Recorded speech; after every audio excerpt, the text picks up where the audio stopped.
Bom dia, meus amados. Aqui quem está falando é o professor Mateus. Hoje nós vamos expor os Salmos 23, 24, 25 e 26. Eu tenho certeza que nós seremos muito abençoados, como temos sempre sido, através de todas as exposições. Espero que você tenha lido esses textos. Se você não leu, eu quero muito te encorajar a ler, porque eu tenho certeza que vai ser uma bênção para a tua vida. Mas antes de nós expormos esses textos, eu queria orar com você. Senhor, muito obrigado por essa manhã, obrigado pelo teu cuidado, obrigado pelo teu amor. Pai, hoje eu quero orar por cada irmão que faz parte desse grupo que acordou pela manhã, leu a Bíblia ou vai estar ouvindo primeiro a exposição para depois ler.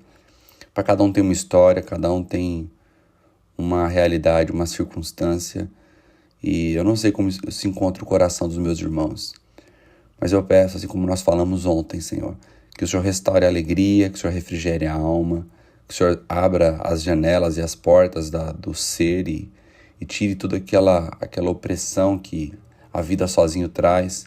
Conecte, Senhor Jesus, os meus irmãos a comunidades sérias de apoio, de amor, de vivência, comunidades de fé vivas que se reúnem em torno da palavra, para que aquilo que nós estamos aprendendo aqui, Senhor Jesus, tenha um ambiente de manifestação e de continuidade.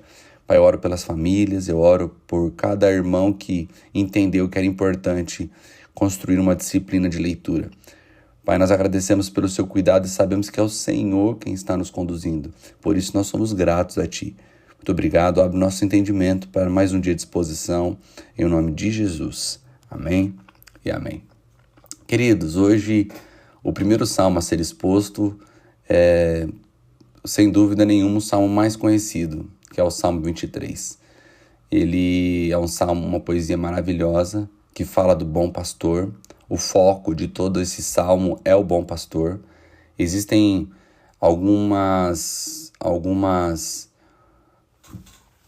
alguns entendimentos a respeito da interpretação, principalmente do verso 1, se realmente o salmista estava falando sobre não ter falta de coisas ou de algumas coisas, ou era sobre o pastor que ele estava falando.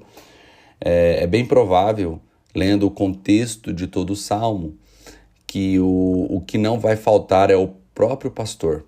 É ele que não falta, porque se você continuar lendo, embora quando nós lemos o salmo, nós podemos pensar, não faltará água, não faltará direção, não faltará cuidado, não faltará correção, não faltará comida. A gente poderia pensar que o salmista estaria falando de coisas, e de fato, se nós lermos dessa maneira, o salmo está dizendo mesmo, que ele não vai nos conduzir à água tranquila, ele vai cuidar da nossa alma, vai restaurar o nosso vigor, ele vai nos levar a verdes pastagens, ou seja, para boas alimentações. Então, realmente, poderíamos pensar assim. Mas se nós lermos o salmo pelo lado do foco no pastor, é muito importante. Estudando esse salmo, as pessoas que datam os salmos, estudam o contexto dos salmos, atribuem esse salmo ao momento em que Davi estava fugindo de Saul e se escondeu na fortaleza de Moabe. Quando ele está escondido na fortaleza de Moabe, o profeta Gade, enviado por Deus, vai até a fortaleza e diz para Davi sair da fortaleza e ir até a floresta de Herete em Judá. E se você lendo assim, parece até que Deus queria trazer um problema para Davi, porque ele está protegido de um inimigo que quer matá-lo. De repente Deus manda ele sair da muralha e ir para o lugar onde parece ser lugar de risco. E nós vamos ver por diversas vezes Davi dizer: Tu és a minha torre forte, em ti me refugio. E aqui Davi está dizendo, se foi esse o contexto, mas se não foi, era isso que Davi estava dizendo. Não importa se eu estou protegido por um muro ou se eu estou no meio de uma floresta em risco. O importante é que o meu pastor não me faltará. Ele vai me fazer repousar em verdes pastagens, ele vai me conduzir às águas tranquilas, ele vai revigorar o meu vigor. Ele vai dizer, ainda que eu ande pelo vale de trevas e mortes, não temerei mal algum, porque tu estás comigo. Ele vai dizer, a tua vara e o teu cajado me confortam.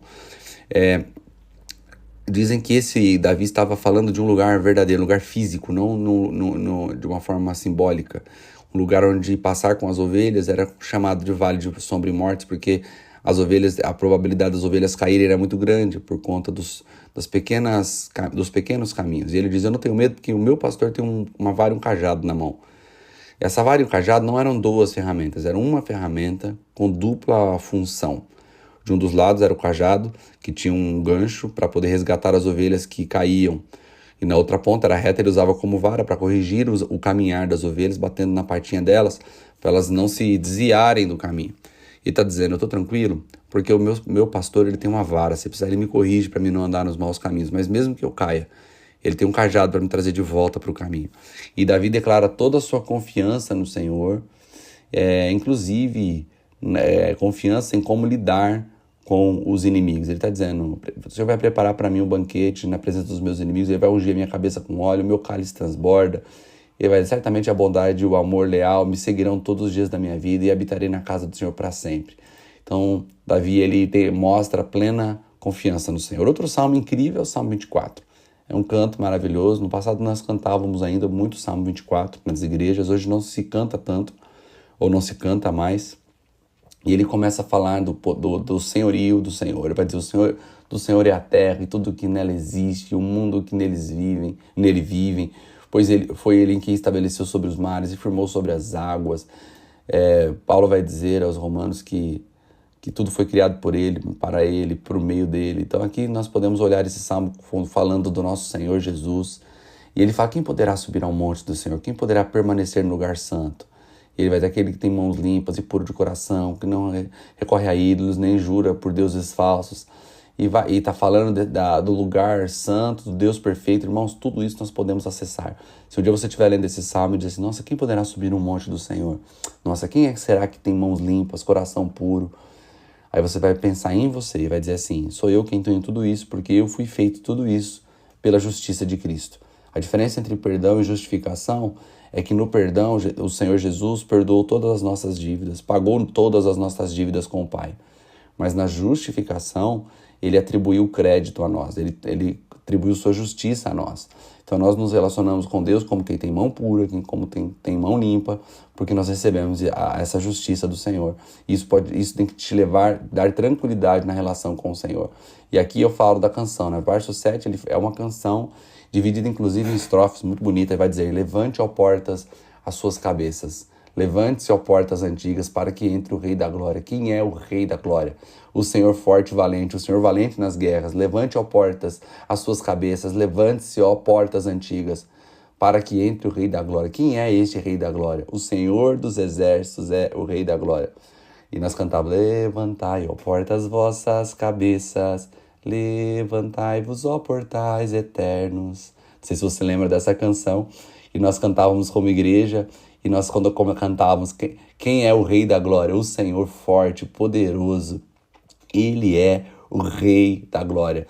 Que você possa chamar, a porta de sua vida está aberta. Peça para que o Rei da Glória entre em sua vida e realmente transforme os seus passos. E ele é justamente isso que o 25 vai dizer. O 25 vai dizer, o verso 4. Mostra-me os teus caminhos e ensina-me em tuas veredas. Que você possa pedir para que o Rei da Glória entre, para que te ensine a andar pelos caminhos da vida. Verso 10 do Salmo 25, ele vai dizer, todos os caminhos do Senhor são amor leal e fidelidade, para os que cumprem os testemunhos da tua aliança. Por amor do Senhor, por amor do teu nome, Senhor, perdoa o meu pecado, que é tão grande. Quem são esses que temem ao Senhor? Ele os instruirá no caminho que deve seguir. De novo, falando sobre caminho. O verso 14, ele vai dizer, o Senhor confia os seus segredos aos que o temem e os leva a conhecer a sua aliança. Os olhos serão sempre voltados para o Senhor, pois ele tira os meus pés da armadilha. Muito, muito interessante como o Salmo 25 fala sobre o Senhor que conduz pelo caminho. Martinho Lutero tinha uma frase, que pelo menos é atribuída a ele, dizendo, eu não conheço muito bem o meu caminho, mas eu conheço muito bem meu guia. E é tão importante nos caminhos sinuosos da vida nós termos um bom guia. E o nosso bom guia é Jesus Cristo. Ele nos conduz aos pastos verdejantes, Ele que nos conduz às águas tranquilas da vida, Ele que em meio a vale de sombra e morte nos dá caminho com segurança. É Ele o Senhor do caminho. O Salmo 26, que é o último de hoje, ele vai dizer, e interessante que ele vai parafrasear aqui outros dois salmos. Salmo 139, o Davi diz, sonda-me, Senhor, e conhece-me, né? No Salmo 26 ele vai dizer a mesma coisa, ele vai dizer, sonda-me, Senhor, e prova-me, examine o meu coração e a minha mente.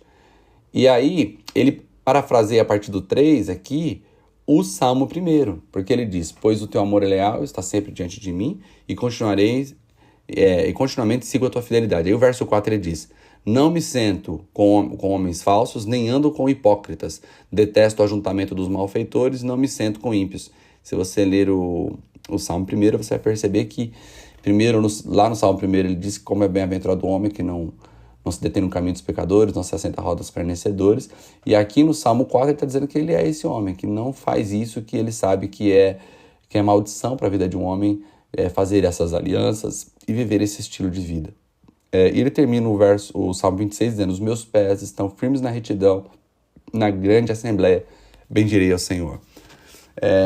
Já tem mais de 2 anos que a minha oração é sempre essa: Senhor, me ensina a viver, me ensina a andar no caminho da vida, de maneira que te agrade, que minha vida te honre, que os meus passos te alegrem, mas que, apesar de tudo isso, eu tenha compreensão de como caminhar, para que eu também desfrute da vida que o Senhor planejou para mim, sem perder tempo olhando para onde eu não devo olhar. Que essa seja a nossa oração, que nós possamos clamar ao Senhor, que Ele nos ensine a caminhar pelo caminho da vida, ao ponto de nós o agradarmos no nosso caminhar, mas também sabermos aproveitar a vida que Ele nos deu para desfrutarmos de tudo que Ele planejou para nós. Mesmo em dias de dores e dificuldades, que nós não percamos o olhar daquilo que precisamos aprender, para que possamos honrar o Senhor e viver a vida que Ele planejou desde a eternidade para nós. Que Deus te abençoe e que você tenha um lindo dia.